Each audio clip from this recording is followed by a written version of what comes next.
Et bonjour à tous, c'est Germain de Webax. J'espère que vous avez la forme. En tout cas, on se retrouve comme d'habitude, comme le veut la tradition, pour un nouveau tutoriel sur PrestaShop. Aujourd'hui, qu'est-ce qu'on va voir? Comment réaliser 1 million de CA sur PrestaShop. Alors, vous êtes intrigué par le titre du jour. Vous savez quoi? Moi aussi. C'est une question que je me pose, c'est comment des sites e-commerce peuvent brasser autant d'argent? Est-ce qu'ils ont un SEO de fou et ils éclatent tout sur leur passage? Alors, je vous dis tout de suite, j'ai la réponse. J'ai la réponse. J'ai des clients qui font plusieurs millions de CA à l'année. Et le problème, c'est juste que j'ai une seule réponse. J'ai une seule réponse, une seule vision, c'est la mienne, sur certains de mes clients qui atteignent ces chiffres. Et donc, moi, j'ai besoin de comparer. Et c'est ce que j'ai fait. J'ai comparé, notamment, vous savez, sur LinkedIn ou sur d'autres réseaux, il y a des personnes qui disent, OK, voici comment atteindre le million, voici... J'ai dit, OK, je vais comparer ce qu'ils disent avec ce qui est réel, observé chez mes clients. Et eh bien, on va faire le bilan entre les deux. Donc, à la fin de la vidéo, donc si vous n'êtes pas patient, puis vous voulez passer tout de suite, vous voulez pas voir le reste, allez tout de suite à la fin de la vidéo et je vous dirai comment mes clients, eux, ils font le million et au-delà. Pas tous, hein, certains. Et comme ça, vous pourrez avoir la vision de mon côté. Je crois que tout est dit. On va rentrer directement dans le vif du sujet. C'est parti, on y va, go. Alors, qu'est-ce que j'ai fait? Vous avez une boutique PrestaShop et vous voulez justement atteindre, je dis ce fameux million, je pense que c'est un peu symbolique, hein, mais générer un maximum de ventes. Le million, on donne l'impression quand même que c'est le jackpot. Et donc forcément, vous voulez générer un maximum de ventes. Voilà. Dit comme ça semble assez simple. Enfin, comme on dit souvent, il suffit de se convaincre. Mais, voilà. Alors, ce qu'on va faire, c'est qu'on va voir les conseils que je suis tombé sur un post LinkedIn. J'ai dit, cette fois-ci, j'ai dit, vas-y, j'y vais. Alors, donc j'ai pris directement ce qui était proposé. Donc, je suis tombé sur ça. Là, entre autres, on parle de Shopify. Donc, j'ai dit, ok, je vais prendre ça, que ce soit un Shopify ou autre chose. Finalement, les règles sont les mêmes. Donc, voilà. Donc j'ai dit ok, je valide, je me suis, je veux dire concrètement c'est gratuit, hein, donc j'ai mis mes informations et je reçois mon livre. Voilà, voilà. Et voilà, toute l'information est déroulée sur comment faire le million. Ce qu'on va faire, c'est, on va tout simplement analyser tout ça et voir qu'est-ce qui est dit pour atteindre le million. Alors ici on a la présentation. Ok, voilà. Ici, une équipe, alors elle a les présentations de l'agence, ok, ça. Alors, première remarque ici, regardez ici les noms des marques. Ce que j'ai envie de vous dire ici, déjà première chose, c'est que, je sais pas, vous dites Kiabi, moi je connais Kiabi forcément. Même c'est pas forcément, ouais, je sais pas s'il y a une marque chez nous, non, je crois pas qu'il y a en Suisse, Kiabi, il me semble pas. Mais oui, je connais, oui, j'ai envie de dire oui, ils peuvent faire des millions, mais je pense qu'ils peuvent, entre guillemets, appeler n'importe qui, ils font des millions, parce que de base déjà, parce que ce que je veux dire par là, c'est que déjà, il y a des noms, ils sont tellement déjà établis, je veux pas dire qu'ils peuvent faire n'importe quoi, ils vont faire de l'argent, mais ils sont d'une dimension, voilà, voilà, c'est pas un nouveau arrivé, hein. Donc ça fait une différence. Mais on va parcourir un petit peu. Donc il y a deux choses qui comptent, le produit et l'exécution. L'exécution c'est vrai, parce que le produit c'est vrai aussi, puisque si on n'a pas un produit que les gens veulent, voilà, forcément, difficile de vendre. L'exécution, oui, parce qu'il faut exécuter, il faut itérer, il faut faire plein de choses, ça c'est vrai. Le branding, alors là il y a un peu le plan, ok, bon, je vais commencer directement. L'identité de la marque, Donc entre autres pour Merci Andy. Alors, effectivement, Merci Andy, tout à fait, hein, ça c'est... Ils ont un univers autour, etc. Ouais, c'est quelque chose qui, voilà, fonctionne bien. Ouais, l'univers, la marque, ouais. Une communauté, ok. Pour l'instant, ce que je suis en train de vous dire, c'est tout à fait... ouais, My Jolly Candle, ouais, tout à fait, ça c'est... Absolument, c'est tout à fait vrai.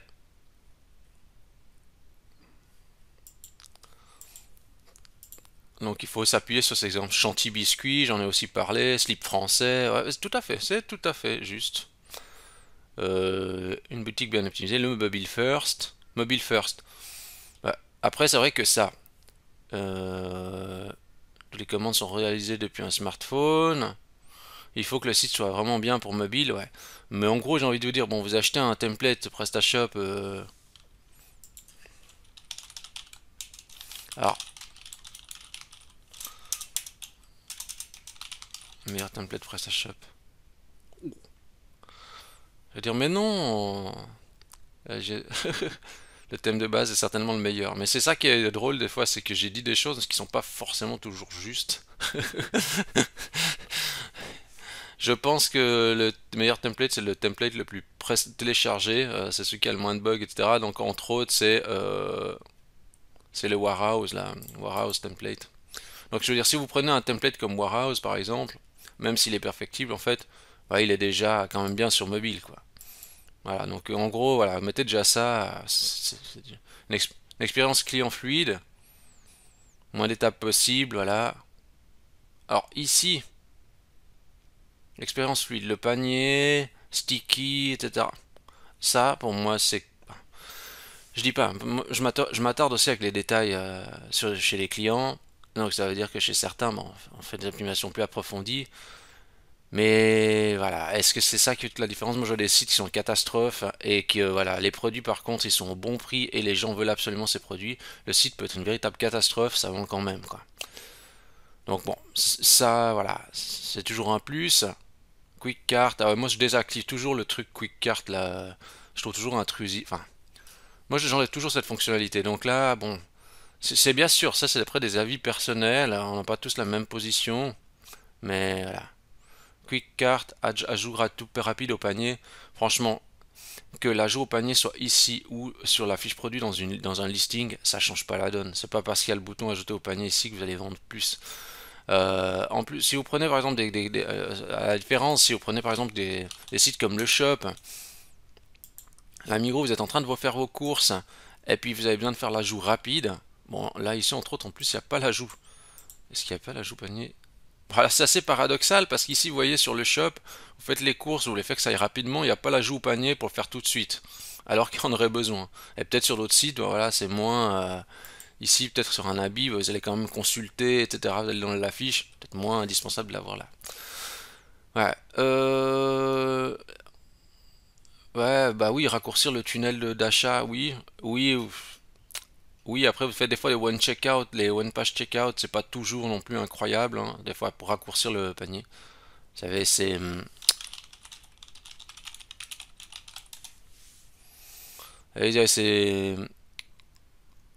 vous avez ces modules de pages tout en un. Alors des fois c'est bien, mais des fois c'est très dense, vous voyez, il y a trop de choses à faire, on peut y s'y perdre aussi. Mais voilà, ça c'est... Tout dépend un peu des contextes. Ouais, bon alors après c'est sûr que s'il y a des filtres, etc., c'est toujours mieux hein, pour trouver les produits. Le filtre, ça je recommande, ça c'est quelque chose que je recommande, forcément. Euh, des filtres personnalisés selon d'ordre d'importance, etc. Voilà, c'est tout à fait vrai, il faut bien comprendre le client. Réduire l'incertitude, est-ce que le colis arrivera à temps, est-ce que c'est la bonne taille, les retours gratuits, les avis clients, bah oui, les avis clients, forcément. La livraison gratuite, ouais, des fois ça c'est un frein quand la livraison est trop chère, ça freine. Si vous pouvez arriver à faire la livraison gratuite, quitte à augmenter le prix de vente de vos produits, puis faire la livraison gratuite, donc tout à fait. Euh, oui, lever les objections, rassurer le client, bah oui, paiement sécurisé, ouais, bah oui, les logos dans le pied de page, hein, donc, et que des fois, quand il y a trop de sites qui n'ont pas les logos de paiement dans le pied de page, donc ça manque, donc important d'avoir. Les avis clients vérifiés, ouais, ok. Les avis positifs comme les avis négatifs, ouais, si c'est en plus des avis externes, c'est encore mieux, parce que des fois, c'est des avis internes, on peut croire qu'ils sont truqués. Les pages à propos, FAQ, pages contact qui sont soignées, oui, tout à fait. Un système de chat pour répondre aux clients, des vidéos, des tutos, des articles de blog sur les produits, absolument. Les réassurances en fond de page, ouais. Bon, souvent souvent ces éléments de réassurance, ils sont pas top. Ils ont mis quoi on dit là? Livraison offerte, paiement sécurisé, plein de cadeaux. Ouais. En fait, ce qu'il y a, c'est souvent des fois les arguments ici sont bateaux, quoi. C'est, on les met quand même avec les clients, mais souvent ouais, c'est un peu bateau, quoi. Voilà. Regardez un peu ce qu'ils font, ils ont mis quoi eux? Paiement sécurisé, livraison offerte, SAV, ouais. Pourquoi pas, il y a qu'un bougie cassée, on s'occupe de vous. Ouais, ouais, non, c'est encore des messages encore un peu plus pertinents que des fois, le truc trop basique, quoi.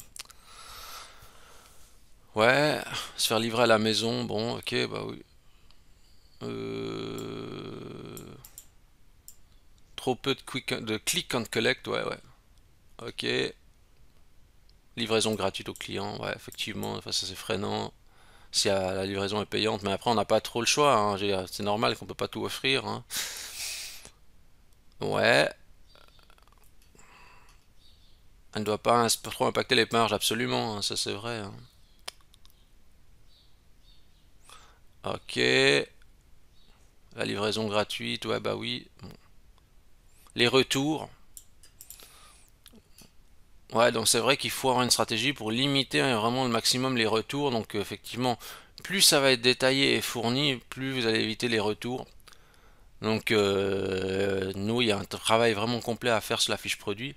Plus la fiche produit est complète aussi, plus ça va aider à la conversion. Donc forcément, donc ça limite les retours, ça améliore la conversion. Donc tout ça est vrai.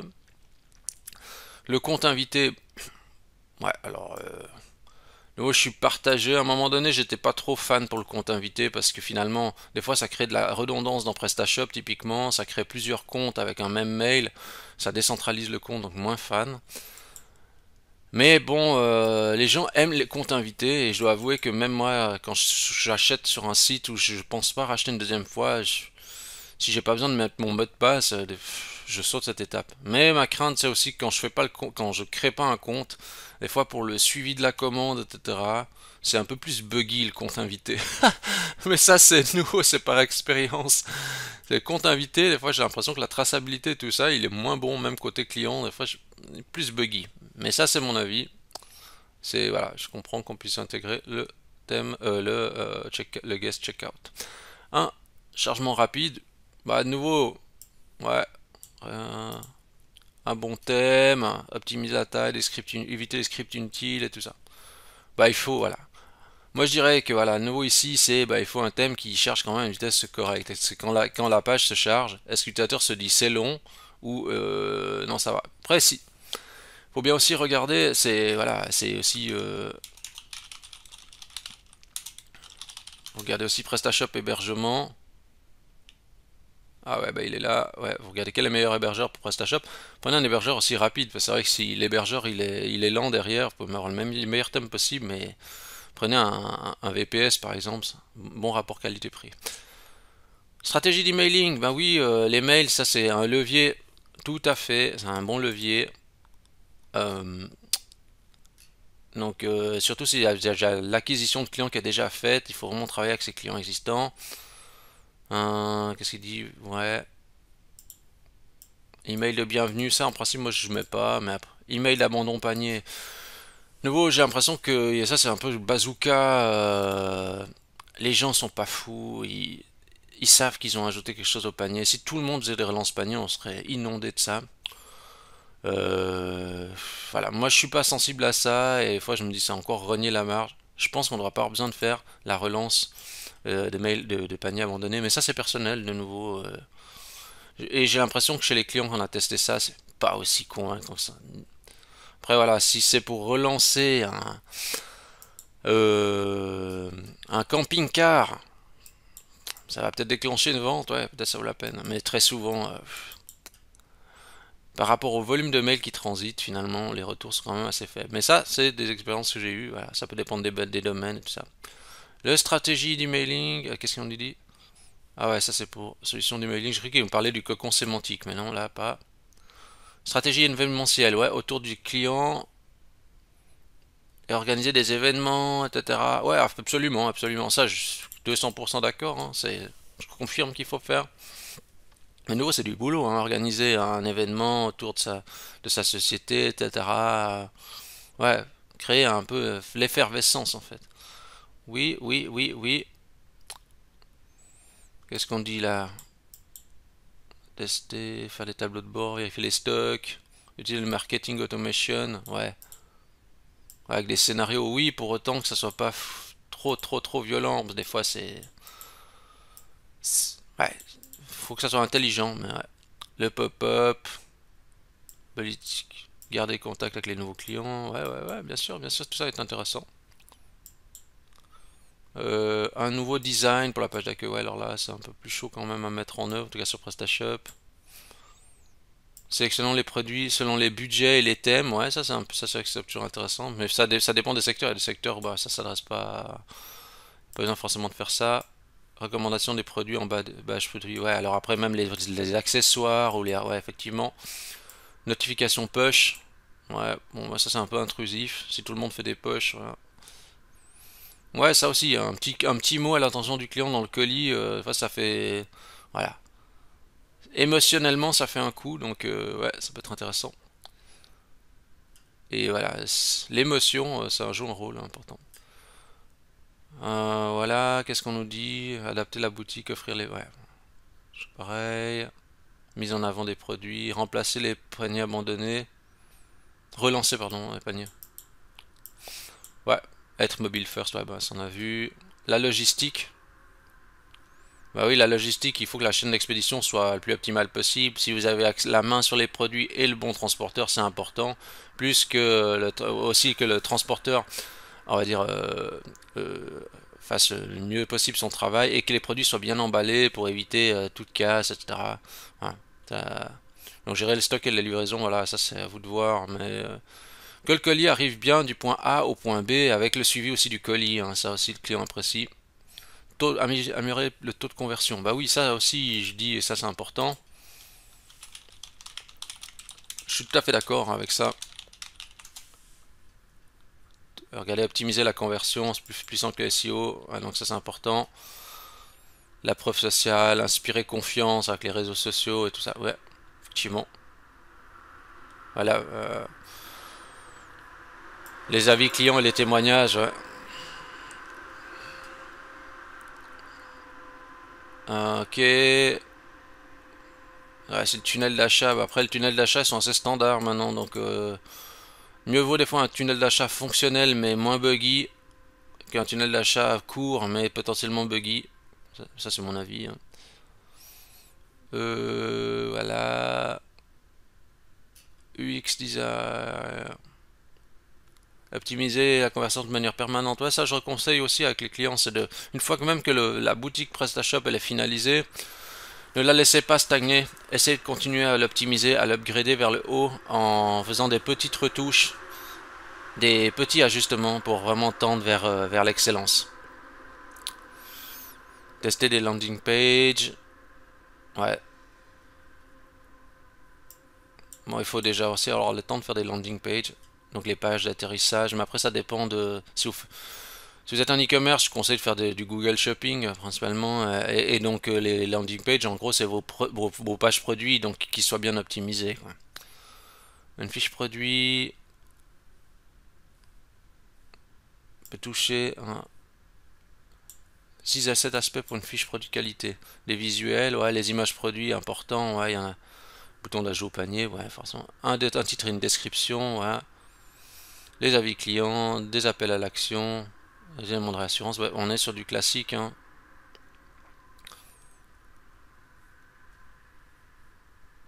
Limiter les pop-ups sur la version mobile, interface simplifiée, compte invité, mode de paiement. Qu'est-ce qu'ils nous disent pour optimiser sur mobile? Sur mobile, il faut que ça soit simple, quoi. Ça soit simple et pratique, hein. Le stock, afficher les avis plus tôt possible, ouais. Bon, là, c'est une chose qu'on a un peu vu. La théorie, c'est bien, mais rien ne vaut le passage à l'action. Tout à fait. Dernier conseil. Tester des nouvelles choses. Vérifier les fondamentaux. L'UX, le produit. Ouais, ça aussi, il faut tester chaque semaine le site, refaire un compte, etc. Naviguer sur mobile, etc. Consacrer peut-être 1 heure par semaine à refaire un tour de votre site puis vous reposer les questions. Ouais, ça, tout à fait. Voilà. Bon. Alors, on sait comment faire le million. Et maintenant, je vous pose la question, c'est où est-ce qu'il est le million là-dedans? Bah, c'est vrai que on peut se poser la question de où il est. Parce qu'en fait, vous savez que moi je suis le premier, hein, quand je vois ce type de titre, je me dis, qu'est-ce qu'il y a que j'ignore? Et là, quand j'ai terminé de lire, j'ai envie de dire que ce qui est dit là-dedans est vrai, euh, mais la notion de comment j'atteins le million reste assez trouble en fait. Et c'est comme si je vous dis, bah, pour être champion olympique, qu'est-ce qu'il faut faire? Bah oui, il faut s'entraîner, oui, il faut un corps sain, oui, il faut bien manger, oui, il faut une hygiène de vie équilibrée, etc. Ça ne veut pas dire pour autant que je vais devenir champion olympique. Même si j'applique les bonnes pratiques, même si je tends vers ça. Et moi, je vais vous dire, et c'est vrai que voilà, c'est ça un petit peu l'élément. On se dit, mais quand on a lu ça, on se dit, mais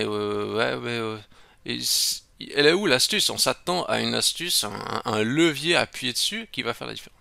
Et moi, je vais vous dire qu'est-ce que c'est chez mes clients. Où est-ce que, pourquoi, pourquoi il y a certains qui font le million? Le million est au-delà. Alors, regardez, mes clients qui font plus d'1 million, ça. Donc, on arrive dans la période. Il y a des gens qui arrivent maintenant à cette étape de la vidéo qui disent ah, enfin l'information qui nous intéresse. Déjà, ce que je vais vous dire, c'est ça. Alors, regardez. Première chose, attention, chiffre d'affaires, ne soyez pas impressionnés. Parce que vous pouvez très bien faire 1 million. Je vulgarise, nouveau, c'est. Vous pouvez avoir 30% de marge. Vous n'avez pas forcément 50% de marge. Si vous avez 30% de marge, ça veut dire que si vous faites sur 1 million de ventes, en fait, il vous reste, par exemple, 300 000. Sur les 300 000, il vous reste, ça veut dire que votre marge c'est de... Faut que j'aille assez vite là. Je ne vais pas tout détailler. Hein. On va dire que vous avez 30% de marge, donc il y a 700 000 qui tombent, il vous reste 300 000. Après, vous avez peut-être un employé, vous avez les charges et tout ça, peut-être qu'il vous coûte 100 000. Vous allez dire, oui, mais je ne lui donne pas 10 000 par mois quand même. Non, mais entre les charges et tout ça, de nouveau, je vulgarise. Là, il vous reste peut-être 200 000. Après ces 200 000, vous avez peut-être des prestataires, vous avez peut-être la pub là-dessus. Peut-être vous avez 50 000 qui partent en pub. Donc vous tombez à 150 000. Après, vous avez les loyers. Vous avez peut-être, je sais pas, vous pouvez avoir, tout dépend de où vous êtes et la superficie. Hein. Mais je dis un exemple. Vous avez peut-être 30 000 de loyer à l'année. J'en sais rien, ça dépend tout de où vous êtes. Hein. Vous avez 2000 euros par mois de loyer, ou j'en sais rien, ou 2000 francs suisses de loyer. Bah, ça fait 24 000. Hein, j'ai pas, faites moins, allez, on va me dire moins 25 000, vous êtes à 125 000. Et en fait, ce que je veux dire par là, c'est que finalement, entre ça, finalement, vous pouvez très bien passer à faire 1 million de CA, mais finalement, votre revenu, il va être de ça. Et après, encore, c'est encore sans toutes les charges tiers, etc., assurance et tout ça. Vous voyez ce que je veux dire? Ne soyez pas impressionnés par le CA. Vous avez des gens qui font un plus petit CA, mais la marge, elle est quasiment... vous pouvez très... Imaginons, hein, vous pouvez très bien être dans le service, et vous faites ce chiffre-là, directement en net, tandis que l'autre, il fait 1 million pour obtenir ça en net. Vous voyez? Donc c'est juste ça, je vais vous dire, ne soyez pas impressionnés par le CA. Deuxième chose, il faut ne pas oublier ceci, savoir d'où vient le financement. Est-ce que c'est les banques qui sont derrière? Est-ce que c'est euh, famille,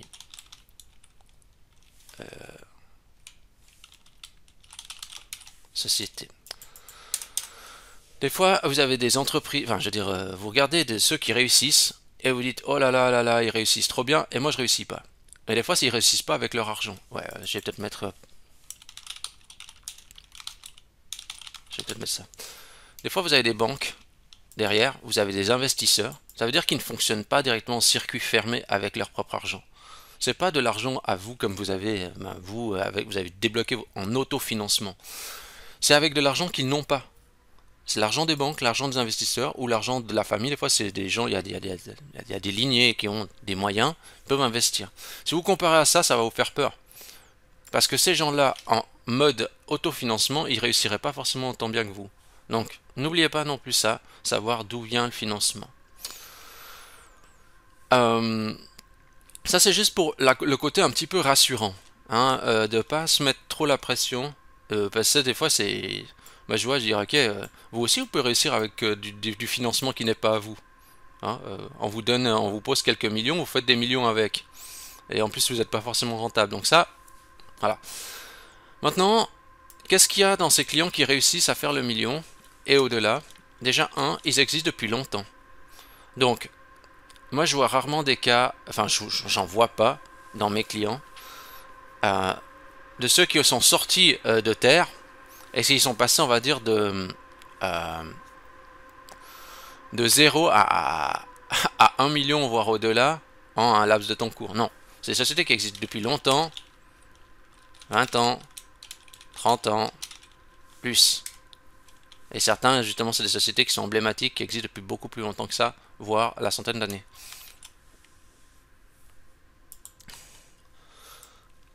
Deux, je vais vous montrer encore autre chose. Donc, ils ont une clientèle fidèle. Donc, comme ils existent depuis longtemps, ils ont un volume de clients sur lequel ils peuvent travailler, tabler. Donc, ils ont la matière, enfin, ils ont la source de financement parce qu'ils ont le client. Ils sont assis sur le lot de clients. Donc, ils ont ce qu'il faut. Ils ont des employés. Souvent, ceux qui font un million, ça veut dire qu'ils ne sont pas tout seuls à faire le million facilement. Non, ils ont des employés. C'est un cas. Nous, ça, c'est dans les cadres que moi je vois. Je dis pas qu'il n'y en a pas d'autres qui arrivent à faire ça tout seul, etc. Je vous dis les cas que moi je vois dans mes clients. Euh, Donc nouveau, ils ont des employés, mais ils ont des charges, donc ils peuvent faire plusieurs millions, mais voilà, et les employés, il faut les payer, donc voilà, ça va coûter aussi.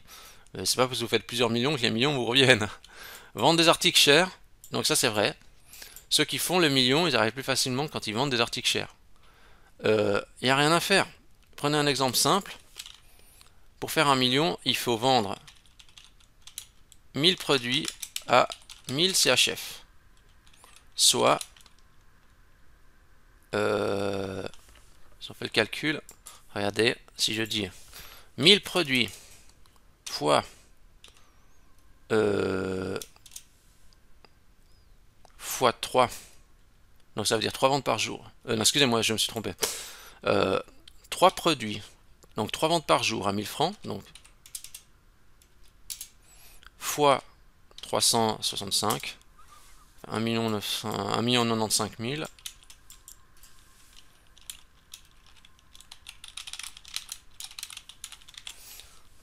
Ok.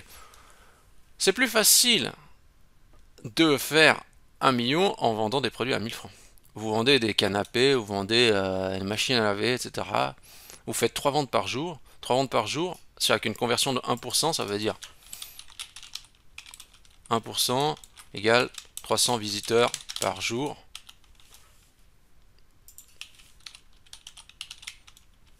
Ok. Oui, vous pouvez atteindre le million. Parce qu'avec 300 visiteurs, et si vous faites 3 ventes par jour à 1000 francs, vous atteignez le million sur un an. Mais, par contre, ça c'est une des...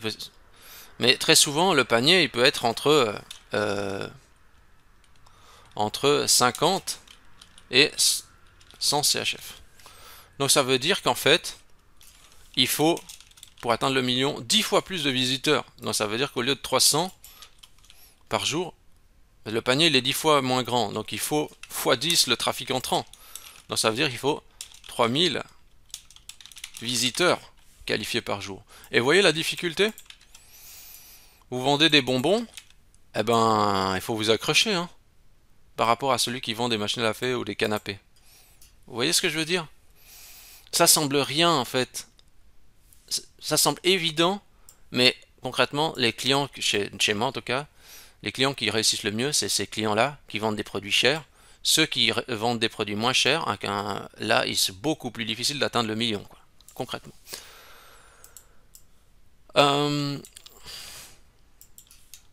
Ces résultats découlent d'une suite logique. Donc, ils atteignent le million, c'est assez logique en fait. Il n'y a pas de miracle où je me dis oh, comment ça se fait, il a atteint le million, c'est le jackpot. Non. Très souvent, c'est logique. Ils ont un roulement, ils ont peut-être des magasins, ils ont des magasins physiques. Donc, comme j'ai dit avant avec Kaby, ils ont des magasins physiques un peu partout. Ben, forcément, je veux dire,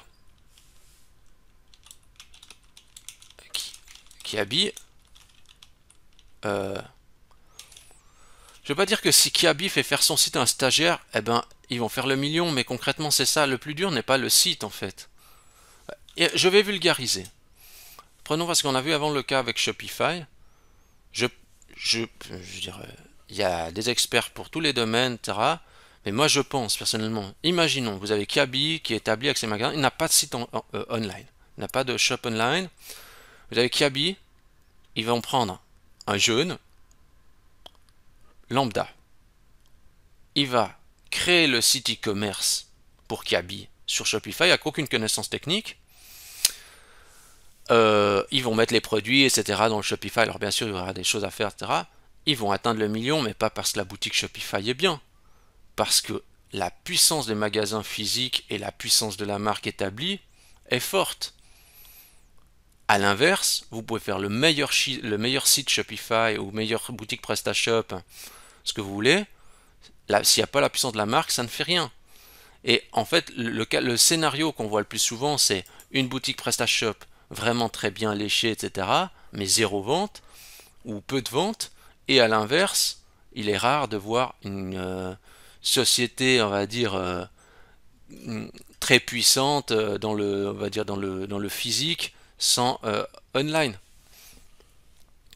S'il n'y a pas de online, j'ai envie de dire, ouais, le stagiaire peut faire une boutique en ligne et tout de suite ils vont faire un paquet de ventes. Parce que la difficulté n'est pas sur la création de la boutique en ligne. La difficulté c'est sur la création de la marque et de drainer une audience autour de vous, quoi. C'est ça qui est dur. La boutique en ligne en soi, finalement, d'ailleurs même moi je me pose la question, je me dis peut-être qu'un jour, ça sert, concrètement, j'aurai peut-être plus forcément ma place parce que voilà, mon travail va changer et ça sera plus, ma valeur ajoutée sera plus sur la création vraiment de la plateforme technique. Bon, ce que j'en doute, mais voilà, faut rester quand même lucide. Vous voyez ce que je veux dire? Et donc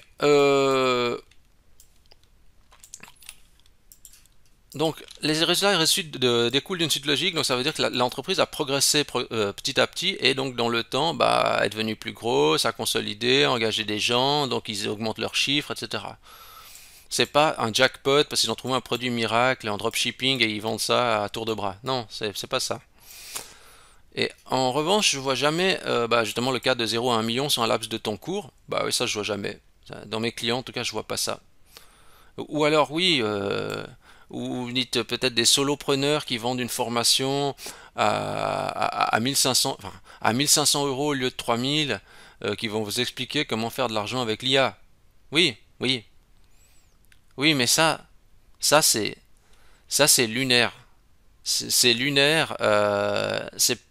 Je dis pas que vous pouvez pas le faire comme ça, mais voilà, c'est pas, c'est des exceptions à la règle, et je veux pas me baser sur l'exception. Moi, je veux me baser sur les généralités, sur les choses qu'on va dire que je vois de manière récurrente, réelle, sans que ça soit trop artificiel, quoi. Parce que vendre des formations à 1500 francs en appuyant sur le point de la douleur, vous voyez ce que je veux dire, quoi. C'est... Voilà. Vous avez tout à fait compris, je vais pas m'éterniser là-dessus. Et donc, enfin, le dernier point que je vais vous dire, c'est ça. C'est l'illusion du prestataire miracle. Nous sommes un déclencheur jusqu'à un certain stade. Alors, oui, pour des clients, dire n'importe quel âge, que ce soit n'importe quelle agence, hein, dans certains cas, on accélère leurs chiffres parce que on leur permet, en optimisant la boutique, de grimper des échelons. Mais soyons clairs, c'est pas nous qui sommes, on va dire, les kings de leur business, c'est eux à la base. Et nous, on a un espèce d'amplificateur. Mais se dire que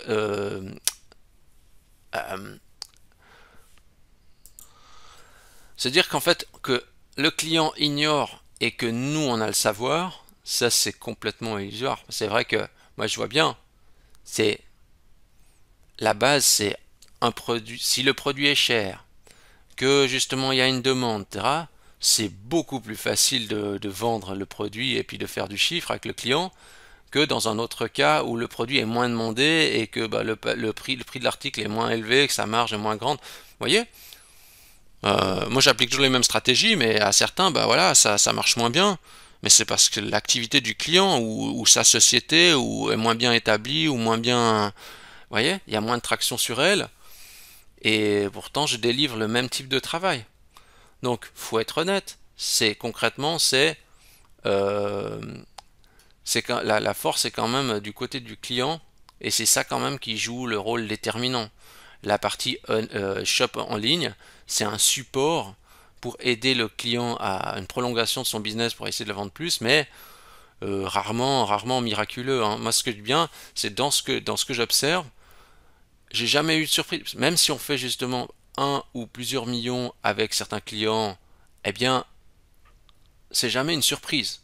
Ça découle de la logique et c'est normal en fait.